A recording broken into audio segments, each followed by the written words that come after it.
मुँह साथ संगत जी, प्यार भरी राधा स्वामी जी। आज की साखी जो मैं आपको सुनाने जा रही हूँ, ये साखी बहुत ही रूहानियत भरी साखी है। सत्संगी भाई बहनों से विनम्र प्रार्थना है कि वे इस साखी को शुरू से लेके अंत तक ज़रूर सुनें, क्योंकि इस साखी में बाबा जी का बहुत ही प्यारा सा संदेश छुपा हुआ है। तो समूह साथ संगत जी, साखी इस प्रकार है। गुरु प्यारी साथ संगत जी, ये साखी महाराज सावन सिंह जी के समय की है। साथ संगत जी, एक सत्संगी परिवार डेरा ब्यास के नज़दीक का था, जो कि डेरा ब्यास में अक्सर जाया करता था और सेवा किया करता था। वह तन मन से सेवा करते थे। साथ संगत जी, उस परिवार में एक बुजुर्ग बीवी थी जो कि बहुत कमाई वाली थी, बहुत भजन सिमरन करती थी, दिन रात भजन सिमरन में बैठी रहती और उन्हें महाराज सावन सिंह जी से नामदान भी मिला हुआ था।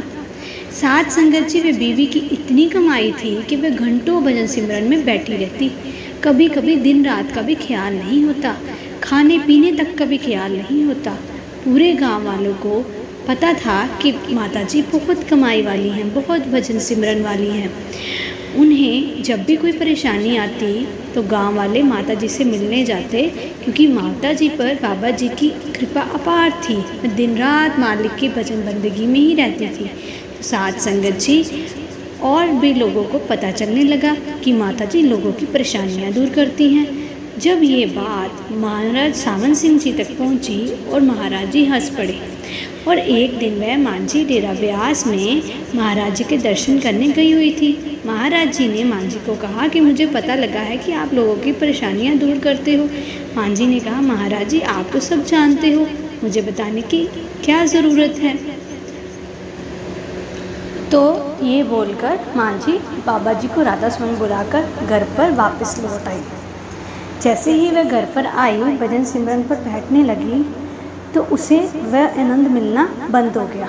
उसे महाराज जी का स्वरूप भी दिखना बंद हो गया। वह उठ खड़ी हुई, फिर भजन सिमरन पर बैठी, फिर उसका वैसा अनुभव नहीं रहा, फिर उठ खड़ी हो गई।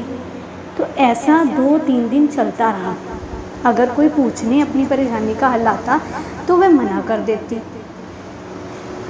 तो एक दिन वो बाबा जी के पास दोबारा गई। बाबा जी ने कहा, मैंने तुम्हें रोका था कि इस कमाई को ढंग का नहीं बचाना, इस कमाई को बचाना है, जो अक्सर बाबा जी अपने हर सत्संग में कहते हैं। मांझी ज़ोर ज़ोर से रोने लग पड़ी कि बाबा जी मेरा भजन सिमरन नहीं बन रहा, मेरा भजन सिमरन नहीं बन रहा, मुझे स्वरूप के दर्शन नहीं हो रहे, कृपा करें, कृपा करें। तो महाराज जी ने कहा, कोई बात नहीं, जो गलती तुमने की है वो गलती दोहरानी नहीं है, फिर से भजन सिमरन पर बैठो।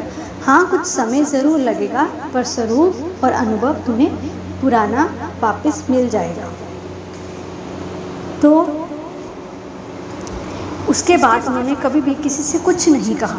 वह दिन रात भजन सिमरन में ही रहते।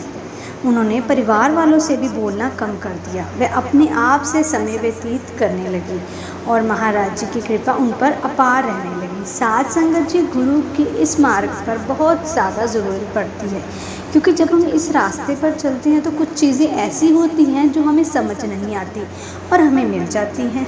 तो उस समय गुरु ही हमें समझाता है, हमें बताता है, हमें रास्ता दिखाता है कि हमें अब क्या करना है और कैसे आगे बढ़ना है।